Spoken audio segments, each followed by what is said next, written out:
They say a candle loses nothing by lighting another. On the coldest night of winter, one man's simple choice to help a stranger in the snow would ignite a chain of gratitude that touched an entire community. This isn't just a story about survival. It's about kindness, honor, and the quiet courage of a man who never sought recognition. Stay with me, because what began as an act of compassion on a frozen highway became a legacy of respect that no storm could bury. If you believe goodness always finds its way back, you won't want to miss this story. The old saying goes that winter tests more than just the strength of a roof or the thickness of a coat. It tests the weight of a man's heart. On a December night when snow fell like sheets of glass against the earth, Hank Monroe's heart was tested in silence on a lonely stretch of Pennsylvania highway. Hank Monroe, 61 years old, had lived most of his adult life behind the wheel of 18-wheelers. The highways were his second home. The rhythm of tires humming on asphalt had become as familiar to him as a heartbeat. A retired Marine, his days of active duty were long behind him, but the faint limp in his right leg never let him forget where he had come from. Logistics Corps, 20 years of service, honorable discharge after a supply route accident. That was the short version of a long chapter. Now his world was smaller. Drive loads across the state, return to his modest house in Millbrook, and spend quiet evenings fixing what was broken. That December storm, however, was like nothing he had faced in years. By dusk, flakes the size of coin battered his windshield. His wipers slapped furiously, barely keeping up, while the snow thickened until the road ahead seemed swallowed whole. The weather reports had warned of record-breaking blizzards, but deadlines for freight never bowed to the weather. Hank had promised a delivery to Maple Creek by morning, and a promise to him was never just a word, it was duty.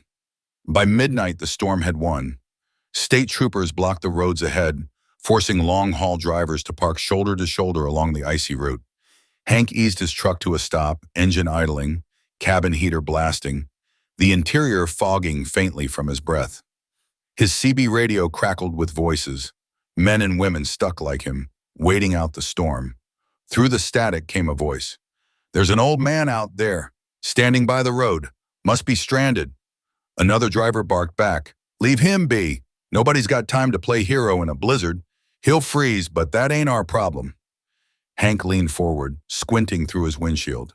And then he saw it, a figure hunched against the storm, half buried in snow, wearing only a thin jacket. He wasn't moving much, just a shiver here and there, his body bowing under the cold. The outside temperature had plunged below 15 degrees. No man could last long out there. The radio flared again. "Stay in your rigs, don't risk it." But Hank had already made his choice. Some lessons from the service never faded. You don't abandon someone in need, no matter how small the chance of saving them. He pulled on his wool cap, zipped his heavy coat to his chin, and opened the door. The wind smacked him hard across the face, stinging like needles. Snow swirled around him, bearing his boots as he trudged forward. Every step was punishment. His bad leg throbbed with each push, but he gritted his teeth and leaned into the gale. The closer he got, the more fragile the figure appeared. An older man, pale face, lips already tinged blue, eyes glazed from cold. "Sir, you all right?" Hank shouted, though the storm nearly swallowed his voice. The man looked up faintly, gave the smallest nod, but no words came. His body sagged. "Come on now, stay with me." Hank reached out, gripping the stranger's arm firmly. The man felt like dead weight, every step threatening to collapse. Hank braced himself, hauling him toward the dim orange glow of the truck's cabin. When they stumbled back inside, Hank shut the door quickly, sealing out the blizzard's bite. He grabbed his emergency blanket from behind the seat and wrapped it tightly around the man. His hands moved with practiced care, the kind of steady hands that came from years of service under pressure. From his thermos, he poured steaming coffee, tilting it gently to the man's lips. "Drink slow. Warm yourself," Hank said softly, his voice calm, almost fatherly. The stranger's trembling hands clutched the cup, and after a long sip, color began to creep faintly back into his cheeks. Exhaustion swept over him. His eyelids drooped. "Rest a bit," Hank murmured. "When morning comes, I'll figure a way to get you where you need to go." The man gave a weak nod, his eyes finally closing as warmth wrapped him like a second skin. The radio chatter continued outside, some drivers muttering about Hank's foolishness, others falling into silence.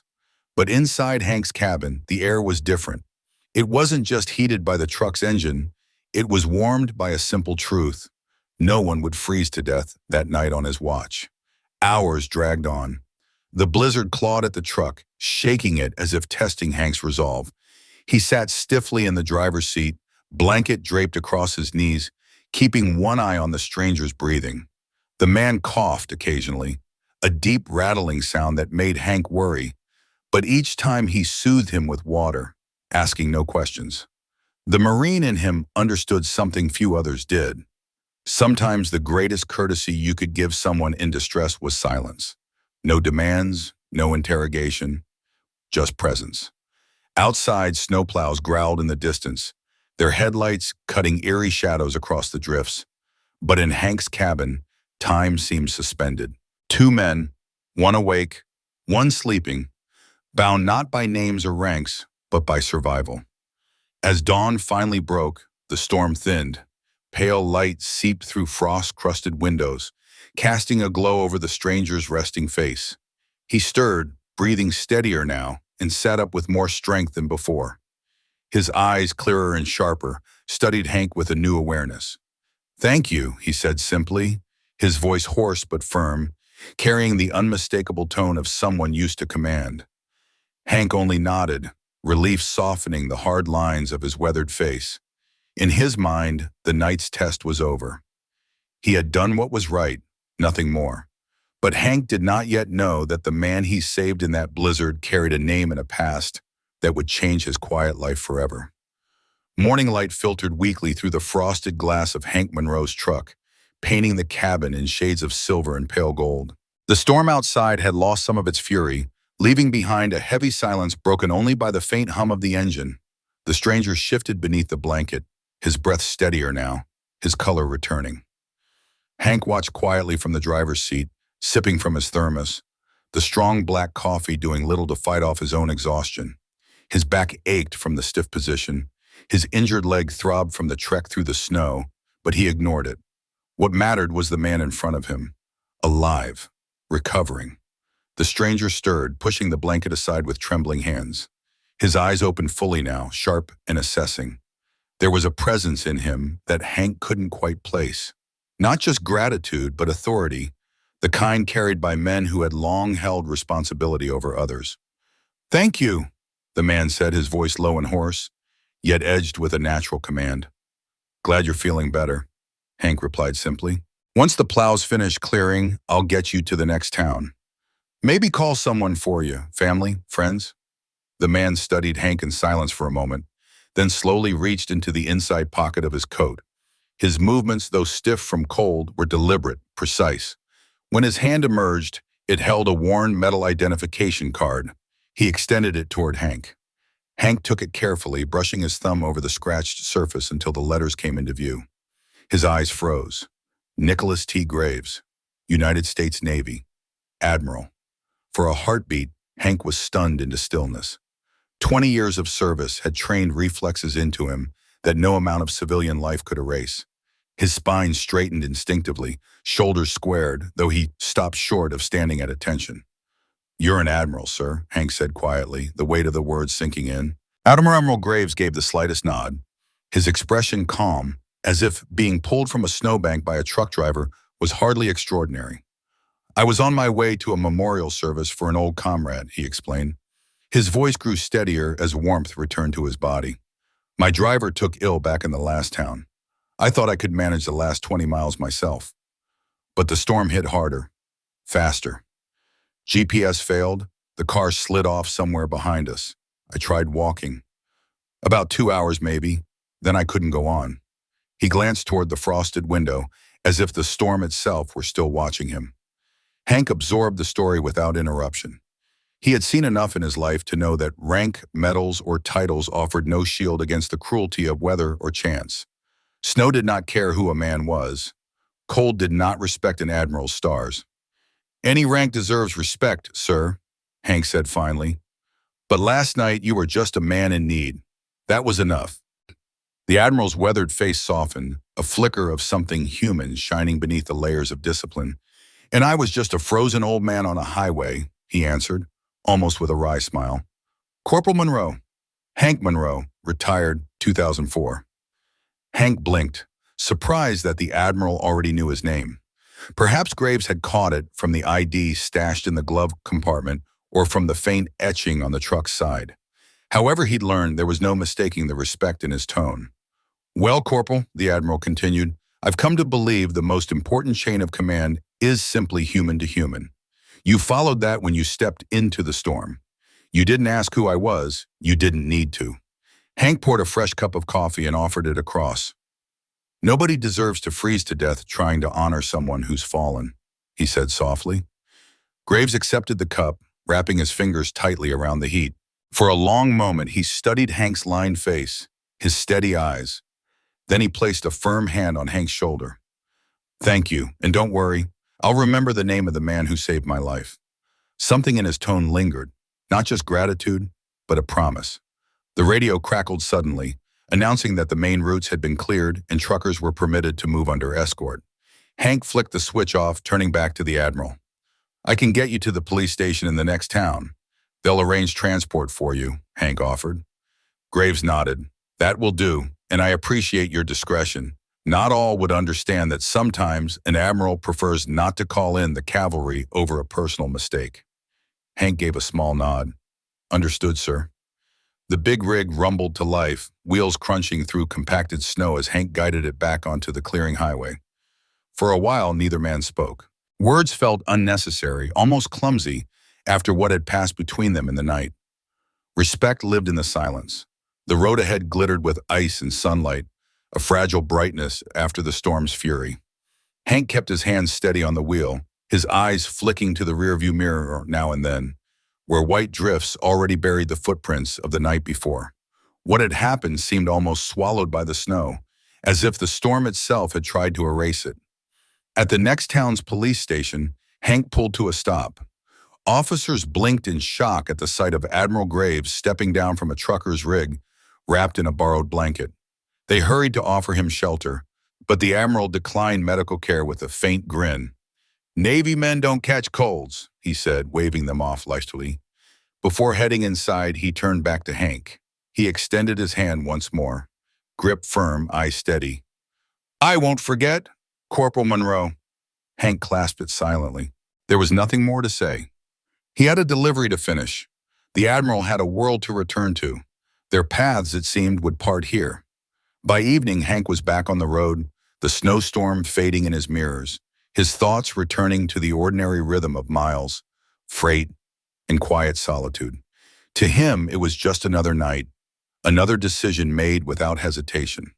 What he did not know was that the Admiral carried his name back with him, a name that would soon echo in halls far beyond Hank's small, modest life. 3 weeks passed since the storm. The blizzard's fury had long melted into memory, leaving behind crusted snowbanks and a deep cold that clung to the mornings. Life for Hank Monroe settled back into its steady rhythm. Long drives, quiet evenings, and small repairs around his aging house in Millbrook. To him, that night on the highway was already fading into the quiet pile of memories he never spoke about. On a Tuesday morning, frost still shimmering across the lawns, Hank stood on his porch with a paintbrush in hand. The railing had suffered years of Pennsylvania winters, rotting and splintering until it was unsafe. Patiently, Hank replaced each section of wood, his calloused fingers working carefully, as if each nail hammered was a small act of order against the chaos of time. He dipped the brush into a can of white paint, humming faintly, content with the silence. Then the silence shattered. The low growl of engines echoed down the street, followed by the synchronized hum of tires crunching on frozen asphalt. Hank looked up. One vehicle turned onto the road, then another, then 6 in total. Navy Jeeps, each bearing sharp insignia that gleamed under the weak winter sun. They moved in formation, precise as any convoy he had once known. Neighbors pressed faces to windows, curtains twitching, and Donovan across the street stepped boldly onto her porch, steaming coffee in hand, staring without shame. Children paused their sledding to gape. The entire neighborhood fell under the shadow of military presence. The lead jeep stopped directly in front of Hank's house. From it stepped a young officer in full-dress uniform, posture straight as a steel rod. He walked briskly to Hank's gate, removed his cap, and called out, "Excuse me, sir. Is this the residence of Mr. Hank Monroe?" Hank set down his brush slowly, wiping paint-stained hands on his jeans. "That's me." The officer straightened further, if such a thing were possible. "Sir, we've been dispatched under direct orders from Admiral Nicholas Graves. He has instructed us to provide assistance with the repairs to your heating system, roof, and porch structure." For a long moment, Hank simply blinked. He glanced at the line of vehicles, engines rumbling, sailors standing at attention. His neighbor's eyes burned from across the street. He cleared his throat, voice awkward. "That's really not necessary. I just did what anyone would." The officer's gaze softened, though his discipline did not waver. He raised a crisp salute. "With respect, sir," Admiral Graves was clear. His words were, "This man saved my life when he had no obligation to do so. The Navy takes care of its own, and anyone who helps one of ours becomes one of ours." Hank opened his mouth to protest, but it was already too late. The Navy team moved like clockwork. Some unloaded tools and equipment. Others examined the porch and roof with practiced eyes. Two specialists headed straight for the basement, where the old furnace coughed and rattled every winter. Another officer, older and seasoned, approached Hank with a folder in hand. "Mr. Monroe," he said respectfully, "we've reviewed your service record. Marine Corps Logistics, 1984 to 2004. Honorable discharge following injury sustained in the line of duty." Hank shifted uncomfortably, his limp suddenly more noticeable. "Just a transport accident. Nothing heroic." 20 years of service speaks for itself, sir. Admiral Graves also noted you didn't mention your background when you helped him. He had to look it up himself. Hank fell silent, unsure how to respond. For the next 3 days, his home became a construction site, though one with military precision. Navy engineers replaced his failing heating system with a modern, efficient unit. Roofing specialists stripped away damaged shingles and rebuilt sections weakened by decades of storms. Electricians rewired the house from top to bottom, eliminating hazards Hank had quietly worried about but never afforded to fix. The neighborhood watched in awe.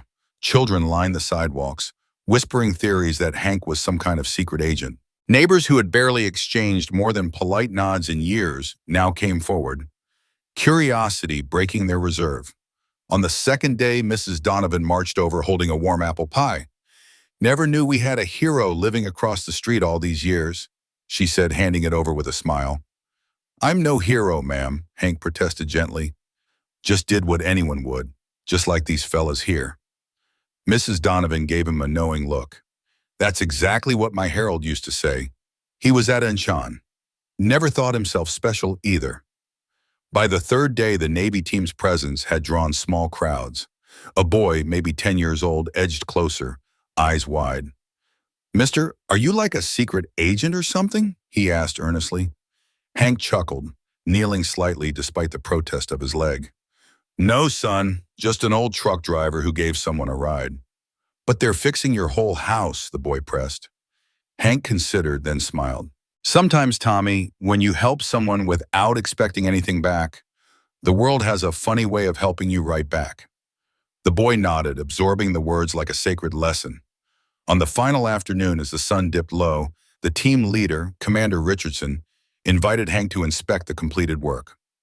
Walking through his own home, Hank barely recognized it. The furnace hummed with quiet efficiency. The roof stood solid against the winter sky. Even the old wiring, once a hazard he had pushed to the back of his mind, now gleamed with order. "It's too much," Hank whispered, his throat tight. Commander Richardson shook his head. "Admiral's orders, sir. And between us, he made it clear this was personal, not official Navy business. He wanted to be here himself, but duty called him to the South China Sea." At the door, an officer presented Hank with a handcrafted wooden plaque. Carved deeply into its surface were the words, "Veteran Shelter Bomb, honored by honor itself." "Admiral Graves had this made specially," the officer explained. "He asked that it be placed where it can be seen." Hank's calloused fingers traced the carved letters. Emotion swelled in his chest, unexpected, almost unbearable. His voice cracked as he whispered, "Tell him, tell him I'm grateful." The officer smiled faintly. "He said you'd say exactly that."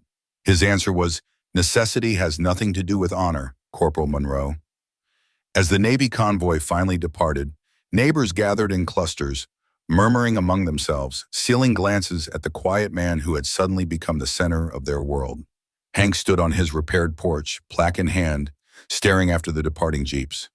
For the first time in many years, he felt something stir inside him that he had long buried. Not pride, not recognition, but belonging. When the last Navy Jeep rumbled away and the street returned to its ordinary quiet, Hank Monroe stood on his porch in stunned stillness. The plaque rested heavy in his hands, its carved words catching the pale sunlight. Veteran shelter, honored by honor itself. For the first time in years, his house felt different. Not just repaired, not just safer, but renewed, carrying with it a dignity he hadn't expected. Word of the Navy's arrival traveled quickly. By the next morning, neighbors who had barely exchanged a wave in decades stopped Hank on his driveway to ask questions. Mrs. Donovan retold the entire scene with added flair to anyone who would listen, embellishing with 6 Jeeps and all lined up like a parade. Children pointed at Hank when he walked down the block, whispering stories about the secret agent grandpa. But beyond the gossip, something deeper began to take root. Hank found the first folded note in his mailbox a few days later. Scrawled in neat handwriting, it read, "From one veteran to another. Thank you for reminding us what service means." The writer hadn't signed it. The next day brought another note, this one with a simple drawing of the American flag. By the end of the week, his small kitchen table was stacked with envelopes, handwritten messages from veterans across the county, some from towns Hank had never visited.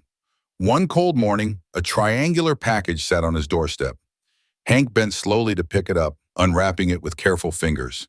Inside lay a folded American flag, crisp and solemn. A card tucked beneath read, "From one who serves to one who remembers what service means." Hank's throat tightened as he held the cloth, its weight heavier than any metal he'd ever worn. At the local grocery store, he noticed people treating him differently.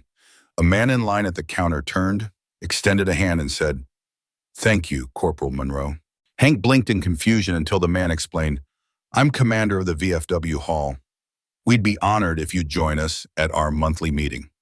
For years, Hank had ignored those invitations. He preferred the solitude of his porch, his truck, and his tools. But this time he simply nodded.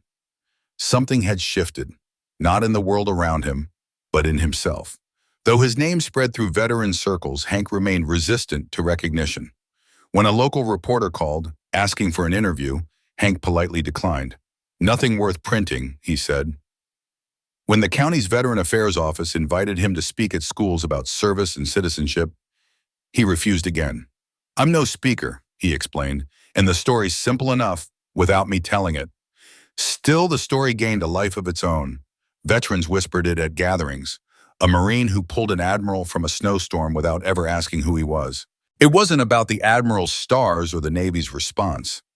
It was about the instinct to act when others turned away. About how one man's quiet decision in the dark of night rippled outward until an entire community remembered what honor meant. Unbeknownst to Hank, Admiral Graves had kept a close eye from afar. Between duties and deployments, he asked for updates, not through the media, but through quiet channels. He learned that Hank never boasted, never even mentioned his service background unless pressed. Graves admired that. In a world where recognition was often demanded, Hank's humility stood out like a beacon. By February, a letter arrived in Hank's mailbox, stamped with the seal of the Department of Defense. Hank sat at his kitchen table, the folded flag resting nearby, and opened it with weathered hands. The words were formal, the kind of language that carried weight. In recognition of service above and beyond the call of duty, both in uniform and as a civilian, exemplifying the highest ideals of American citizenship. It was an invitation to Washington, a civilian service medal ceremony. Official recognition. Hank read it twice, then a third time, the words pressing on him like a burden. He set it down, staring at it long into the night. He didn't want speeches. didn't want cameras or applause. To him, the act had been simple. A man in need, a hand extended. That was all. The next morning, he called the number listed. His voice was steady but firm. "I appreciate the honor," he said to the aide who answered, "but I'd prefer not to make a fuss. Please thank the Admiral for me." 2 days later, his phone rang again. The voice on the line was one he recognized instantly. "Corporal Monroe, this is Admiral Graves." Hank sat straighter in his chair, reflex tightening his posture though no one could see. "Yes, sir." "I understand you declined our invitation to Washington," the Admiral said, his tone measured. "Yes, sir. I don't need recognition for doing what's right." A pause lingered, then a soft chuckle. "You know, Monroe, in all my years of service, I've pinned medals on men who begged for them and men who thought they didn't deserve them. But you're the first to make me reconsider the meaning of recognition itself." Hank remained silent, unsure how to answer. "Would you allow me a compromise?" Graves continued. "No Washington, no cameras, no speeches, just a small ceremony at your local VFW. For the record, not for show." Something in the Admiral's voice carried more than authority. It carried respect. Hank exhaled slowly, his resistance softening. "I could manage that, sir." "Good," the Admiral replied warmly. "Then we'll make it happen." When Hank set the receiver down, he stared at the plaque on his wall and the folded flag on his table. He had never asked for recognition. He still didn't want it. But for the first time, he wondered if perhaps this wasn't about him at all. Perhaps it was about what the act represented. About reminding others that, even in a world hardened by storms, a single hand extended could change everything. Spring crept into Pennsylvania slowly, thawing the icy grip of winter with cautious steps. Snowdrifts shrank into rivulets along the roadsides, and bud pressed stubbornly through the soil. For Hank Monroe, the change in season brought not only warmer air, but a promise. The quiet ceremony Admiral Graves had arranged at the local VFO, Hank prepared with a kind of reluctance he couldn't quite name. On the morning of the event, he stood in front of his mirror, tugging at the collar of a freshly pressed shirt that hadn't been worn in years. His reflection stared back at him. Weathered skin, silver hair, the faint scar by his temple that only he ever noticed. He muttered under his breath, "Just another day. Nothing special." Yet the folded flag on his table and the carved plaque by his door suggested otherwise. At the VFW Hall, the annual recognition ceremony was already underway. Veterans filled the room, men and women of every branch. Their uniforms were replaced by suits, jackets, or worn jeans. Some wore caps adorned with pins. Others carried only their posture, upright and proud, despite the years. Hank slipped in quietly, beer in hand, choosing a chair at the edge of the gathering. He wanted to be invisible, but invisibility would not last. The room hushed suddenly as the door opened. Heads turned. In stepped Admiral Nicholas Graves, resplendent in full-dress uniform, medals gleaming in neat rows across his chest. 2 aides followed, their expressions solemn. The Admiral's presence filled the space instantly, commanding respect without a word. Conversations fell away, leaving only the creak of chairs as people stood instinctively. Graves scanned the hall, his gaze settling quickly on Hank. Instead of striding to the stage, he moved through the crowd directly toward him. Those nearby stepped aside, whispers trailing in his wake. Hank began to rise, out of instinct, but the Admiral raised a hand gently. "Stay seated, Corporal," he said warmly, taking the empty chair beside him. The room, stunned into silence, watched as the highest-ranking officer there chose the simplest seat in the hall. "Admiral," Hank greeted, voice low, uncertain. "Corporal Monroe," Graves replied, extending his hand. "I've been meaning to thank you properly." Hank clasped the hand, rough calluses meeting polished dignity. "No need for thanks, sir. You've already done more than enough." Graves shook his head slowly. "That night I lost direction, lost signal, nearly lost my life, but you pulled me back. And now I just wanted to be sure of one thing, that you'll always stay warm enough." His words carried both literal meaning, recalling the blizzard, and something deeper, a promise of lasting support. Hank's weathered face softened into a faint smile. "I just stopped to help someone in need. Old soldiers' reflexes, I suppose." The Admiral studied him thoughtfully. "That night you told me you were just logistics, Monroe, there is no just in any service. The ones who move supplies, who ensure that food, fuel, and ammunition reach the front lines, they're the backbone. Without logistics, the finest battleship is nothing more than a metal island with hungry sailors. Hank chuckled, a low rumble that eased some of the tension. Never thought of it that way. Graves leaned closer, lowering his voice though the room still hung on every word.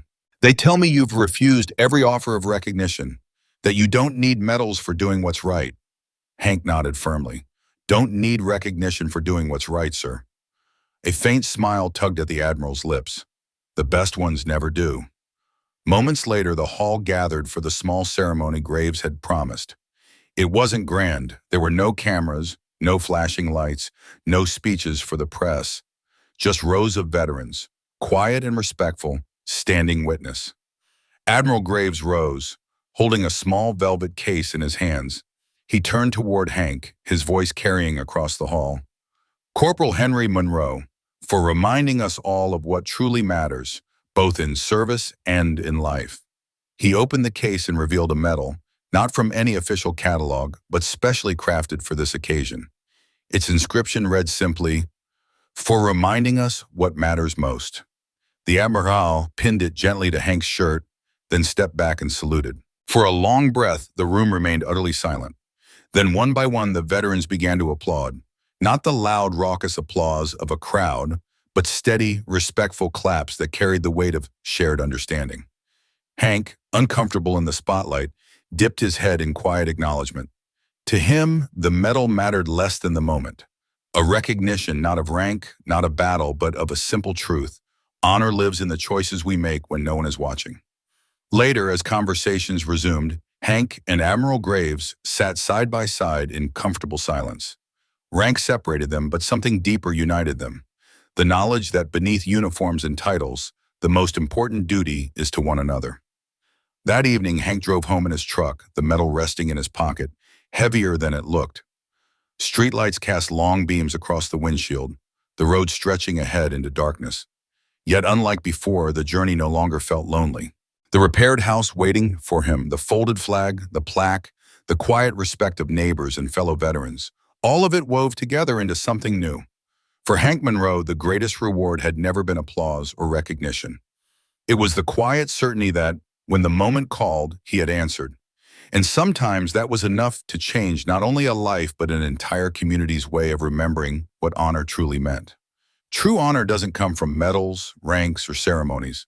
It comes from the simple, unflinching decision to do the right thing, even when no one is watching, even when others would turn away. Hank Monroe never sought recognition, yet his kindness lit a fire that spread from one frozen night to countless lives. If you believe in the power of ordinary people to be extraordinary, share your thoughts, follow our stories, and keep kindness alive wherever you go.